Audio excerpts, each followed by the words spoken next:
ఫలవంతమైన ప్రార్థన అంటే చుట్టూ ఉన్నవారు బాగుకోసం. యోగ గ్రంథంలో 40 అధ్యాయము 42 అధ్యాయంలో 10వ వచనం, ఎక్కువ వచనం తీయరు. ఈ వచనం తీసి ఇంకో వచనం తీస్తే నేను ఒక ప్రార్థన చేసి ముగిస్తాను. చూడండి 42వ అధ్యాయంలో 10వ వచనం చూడండి. మరియు యోబు తన స్నేహితుల నిమిత్తము ప్రార్థన చేసినప్పుడు యెహోవా అతని క్షేమస్థితిని మరలా అతనికి దయచేసింది. మరియు యోబునకు పూర్వం కలిగిన దానికంటే 2 అధికముగా యెహోవా అతనికి. యోబు ఎవరి కొరకు ప్రార్థించాడట? దేవుడు ఎవరికి ఆశీర్వదించాడు? యోబుకి. గుర్తుంచుకోండి, నువ్వు ఫలవంతమైన ప్రార్థన పొరుగు వారి కోసం ప్రార్థన చేస్తే నీకైనా ఆశీర్వాదం ఇస్తాడు. దేవుడికి మహిమ కలుగును గాక. మనం పొరుగు వారి కోసం అసలు చెయ్యాలి. చూడండి, సిగ్గులేదే, సిగ్గుడే చెయ్యమంట. చెయ్యాలండి. వేరే వారి కోసం ప్రార్థించాలా? మేము నైట్ టైం వెళ్తున్నప్పుడు ఎవరైనా సింగిల్ గా వస్తే వారికి తోడుగా వెళ్ళంటే వాళ్ళు ఎలాంటినైనా పర్లేదు. మేము ఒక ప్రార్థనకు ఒక ఊరు వెళ్తున్నాం. మేము వెళ్ళేటప్పుడు ఒక ముసలాయన అమలాపురం ప్రాంతం నుంచి నడుచుకుంటూ వెళ్తున్నాడు. ప్రార్థన అయిపోయింది 3 గంటలకి. చివరికి వస్తూ ఉంటే పాపం 4 కిలోమీటర్లు నడిచి వచ్చాడు. ఆయన కోసం ప్రార్థించాము. ప్రభువా మీరు తోడుగా ఉండండి 5 లక్షల వయసులో. అది మాకు ఆశీర్వాదం. అలాగే నీ జీవితంలో ఈరోజు రాని వారు చాలా మంది ఉన్నారు. ఇంటి దగ్గర ఉన్నారు. వాళ్ళ ఇబ్బందుల్లో ఉండొచ్చు, కష్టాల్లో ఉండొచ్చు, కన్నీళ్ళలో ఉండొచ్చు, వాళ్ళ విపత్కరమైన పరిస్థితుల్లో ఉండొచ్చు. వారి కొరకు నువ్వు ప్రార్థించు. ఆశీర్వాదాలు ఎవరికి? నీకు ఆశీర్వాదం ఇవ్వబోతున్నాడు. యోబు చాలా కోల్పోయాడు. బిడ్డలు కోల్పోయాడు, గొడ్లు కోల్పోయాడు, అని గాడిదలు కోల్పోయాడు, మన స్నేహితులు కోల్పోయాడు, అందరినీ కోల్పోయాడు యోబు. అని చివరికి యోబుకి దేవుడు ఎన్ని ఇచ్చాడట? 2 ఆశీర్వాదం. ఇదే వచనం అంటాడు. ఎన్ని ఇచ్చారో చూడడానికి 12వ వచనంలో యోబు మొదట ఆశీర్వదించడం అంటే మరీ అధికంగా ఆశీర్వదించడం. అతనికి 14,000 గొర్రెలు. ఇంతకుముందు 7,000 ఉంటాయి. ఎంత ఉండే? 7,000 ఉంటాయి. డబల్ చేసాడు ఆయన. 14,000. చూడండి, గాడిదలు చూడండి. 14,000 గొర్రెలు, 6,000 ఒంటెలు. ఇంతకుముందు ఎంత ఉన్నాయి? 3,000 ఒంటెలు ఉన్నాయి. మీరు మొదట చూసుకుంటూ ఉంటాం దాంట్లో. ఇప్పుడు నేను చెప్పమాకండి. తర్వాత చూడండి, 1000 జతల ఎడ్లు, 1000 ఆడగాడిదలు. దేవుడికి స్తోత్రం కలుగు. నువ్వు ఎవరి కొరకైతే ఫలవంతమైన ప్రార్థన చేస్తున్నారో ఫలాలు నీకు ఇవ్వబోతున్నాడు. దేవుడికి స్తోత్రం కలుగును గాక. ఈ రోజు ఉద్యోగ కోసంలో ఫలవంతమైన ప్రార్థన చేసే కృప దేవుడు నీకు దయచేయును గాక. చివరిగా ఒక మాట చెప్పి నేను ప్రార్థన చేస్తాను. 1 తిమోతికి రాసిన పౌలు గారు 1 తిమోతికి తొందర తీయమ్మా. 1 తిమోతి 2వ అధ్యాయము. అక్కడ యోబు కోసమే రాస్తాడు ఆయన కూడా. 1 తిమోతిలో 2వ అధ్యాయము 1వ వచనం చదవండి. మనము సంపూర్ణ భక్తియు చదవండి. నేను అంటే చదవలేను. మీరు బాబే చదువు చదవండి. చూడండి, సంపూర్ణ భక్తియు మాన్యతయు కలిగి నెమ్మదిగాను సుఖముగాను బ్రతుకు నిమిత్తము అన్నిటికంటే ముఖ్యముగా మనుషులందరి కొరకును, రాజుల కొరకును, అధికారుల కొరకును విజ్ఞాపనలు, ప్రార్థనలు, యాచనలు, కృతజ్ఞతాస్తులు చేయవలనని చేసుకుంటే హెచ్చరించుచున్నాను. ఎవరి కోసం చేయాలి తెలుసా? ఈ లోకల్ సర్పంచ్ కోసం ప్రార్థన చేయాలి. ఈ లోకల్ నాయకుల కోసం ప్రార్థన చేయాలి. ఈ లోకల్ అధికారుల కోసం ప్రార్థన చేయాలి. ఒక క్రైస్తవుడు ప్రతి విషయమందు ప్రార్థన పరుడై ఉండాలి. దేవుడికి స్తోత్రం కలుగును గాక. అది మనం ప్రేమ ఇవ్వడమంటే, అది ఫలవంతమైన ప్రార్థన. అది కోర కోసం ప్రార్థన చేస్తే ఇక్కడ నీకు గొప్ప క్రియలు చేయడానికి దేవుడు ప్రేరేపించబడతాడు. నాయకుల కోసం ప్రార్థన చేయబడితే మంచిగా పాలించడానికి వాళ్ళకు మనసు దయచేస్తాడు. మీరు అనుకోవచ్చు, ఆ నాయకుడు నాకు నచ్చలేదండి. ఆ నాయకుడు ఈ నాయకుడు నచ్చడం ఏంటి? మన నాయకుడు చేసుకుని దేవుడికి స్తోత్రం కలుగును గాక. మన నాయకుడికి అందరూ వచ్చుతారు. పాపులేమి, పరిశుద్ధులేమి ఎవరైనా ఆయన దగ్గరికి రమ్మని అడుగుతాడు. ఏమని అడుగుతాడు తెలిసేనా? మరి బాబు, నువ్వు భారాలు మోస్తున్నావా? ఇబ్బందులు మోస్తున్నావా? నువ్వు ఇబ్బందులు ఉన్నాయా? ఎందుకు? నేను విశ్రాంతిస్తాను. అలా కాకుండానే నన్ను నమ్ముకున్న వాళ్ళు రండి అన్నాడా?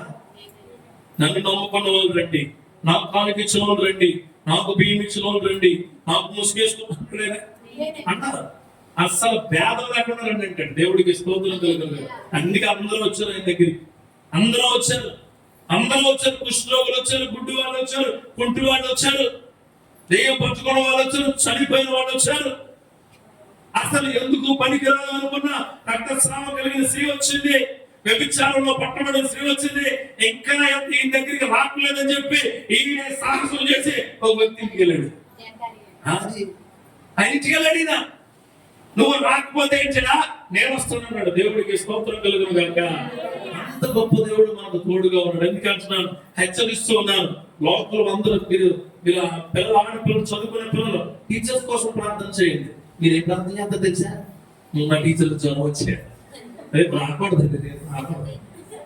టీచర్ బాగుంటే నువ్వు బాగుంటావు, స్కూల్ బాగుంటే నువ్వు బాగుంటావు, హెడ్ మాస్టర్ బాగుంటే నువ్వు బాగుంటావు. అర్థమైందా?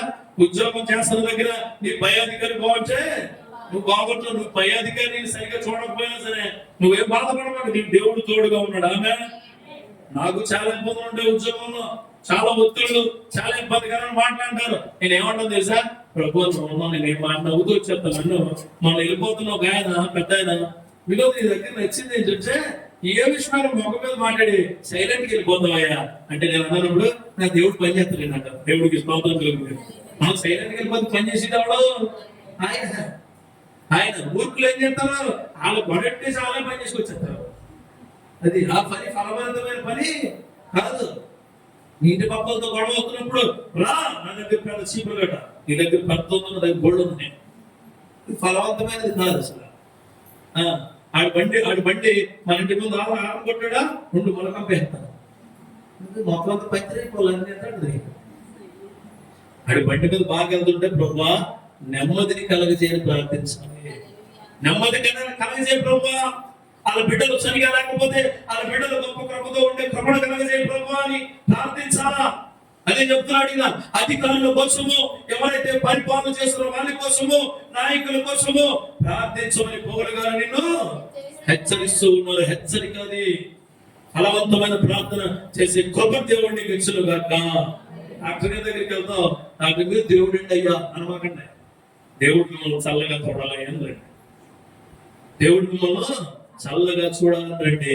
పక్కవాడి కోసం ప్రార్థించాలా, అత్తగారి కోళ్ళ కోసం ప్రార్థించాలా. చేస్తారా? చేస్తారేమంటే, ప్రభా మా అత్తగారు అందరూ అత్తగారు చచ్చిపోయా, ఉండిపోయింది, ప్రభు శాశ్వత వచ్చు కదా, ఆయన సోదరుడు కాబట్టి ఉంది కదా, ఆయన సోదరుడు అండి, ఆయన సోదరుడు మీ అత్తగారు తెలుసా. అందుకే ఆవిడ ఆరోగ్యంగా మామగారి కోసం ప్రార్థించండి. అయ్యా అందరు మామగారులు అందించి ఇవ్వట్లేదు ఇంట్లో, ఎప్పుడెత్తడయ్యా ఎప్పుడెత్తాడు, ఎప్పుడు ఎవడో అది చేయమాకండి ప్రార్థన. ఆస్తుల వల్ల మనకేమన్నా గుర్తుంచుకోండి. ఆస్తుల వల్ల, ఇల్లు వల్ల, బళ్ళు వల్ల, ఏం రాదు, ఆ దేవుడి వలన మాత్రమే వస్తుంది. ఆమె అత్తగా నేను మాట్లాడుతున్నాను, ప్రార్థించు, అది నీకు ఫలం, అది నీకు ఫలం. నీ కోడల్ని హింసిస్తున్నాను, ప్రార్థించు, అది నీకు ఫలం. నీ సంఘంలో నీకు వ్యతిరేకత ఉన్నా ప్రార్థించు, అది నీకు ఫలమే. ప్రార్థించు, ప్రార్థించు, ప్రార్థించు. ప్రార్థనలో విజయం పొందలేని వారు ఈ ప్రపంచంలో ఇంకా లేరు. ప్రార్థిస్తే అన్ని దేవుడు ఇవ్వబోతూ ఉన్నాడు. ప్రార్థన అంటే మరలా చెబుతున్నాను, నువ్వు దేవుడితో మాట్లాడడం. You have to talk with your God, with your heart, pure heart. నీ యొక్క హృదయంతో ప్రార్థించే కృప దేవుడు నీకు ఇచ్చును గాక. చూడండి, చివరిగా ఇంకో మాట ఉంటుంది, ఇది మంచిదని మన రక్షకుడైన దేవుడి దృష్టికి అనుకూలమైనదని ఉన్నది. ఆయన మనుషులందరూ రక్షణ పొంది సత్యమును కూర్చిన అనుభవ జ్ఞానం గలవారై ఉండవాలని హెచ్చరించుచున్నాడు. తర్వాత ఇంకో మాట, దేవుడు ఒక్కడే నల్ల మంచిది ఏదో ఉంటుంది, అవసరం లేదు. చూడండి, 3 చెప్పాలి మీకు ఈరోజు. ఏమేంటి? మొట్టమొదటి ప్రార్థన ఏంటి? నమ్మకమైన ప్రార్థన. నమ్మకమైన నీ చుట్టూ ఏం జరుగుతున్నా, ఎవరు నీతో ఉన్నా లేకపోయినా, ఎవరు నీకు తోడుగా ఉన్నా లేకపోయినా, ఎవరు నీతో వస్తున్నా రాకపోయినా, ఎవరు నీకు అండగా ఉన్నా లేకపోయినా, నీకు అండ దండ తల్లి తండ్రి అని ఆయనే. నమ్మకమైన ప్రార్థన. ఆ ప్రార్థనే నీ శత్రువులు మిత్రులుగా చేయబోతాడు. రెండవది బలవంతపు ప్రార్థన. ఈ ప్రార్థన నీకు దేవుడికి మధ్యలో ఉంటావా? చావుకుంటాను. నీ వల్ల కొన్ని పని అవ్వదు తెలుసా? 25 కేజీలు బియ్యం బస్తా ఎలా పెట్టేస్తాం, 50 కేజీలు బియ్యం బస్తా అనే అంతా చెయ్యి రామబాబు చెయ్యరా, నువ్వేం ఇంకొకటి పిలుస్తుంది చెయ్యి.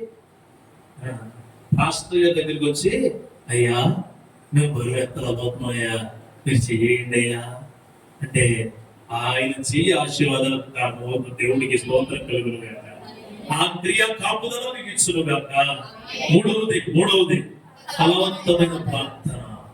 నీ స్నేహితుల కొరకు, నీ శత్రువుల కొరకు, నీకు మంచి చేసే వారి కొరకు, నీ చుట్టూ ఉన్న క్రియలు ఏమైనా వారి కొరకు నువ్వు ప్రార్థిస్తే దేవుడు నీకు గొప్ప ఆశీర్వాదం ఇవ్వబోతూ ఉన్నాడు.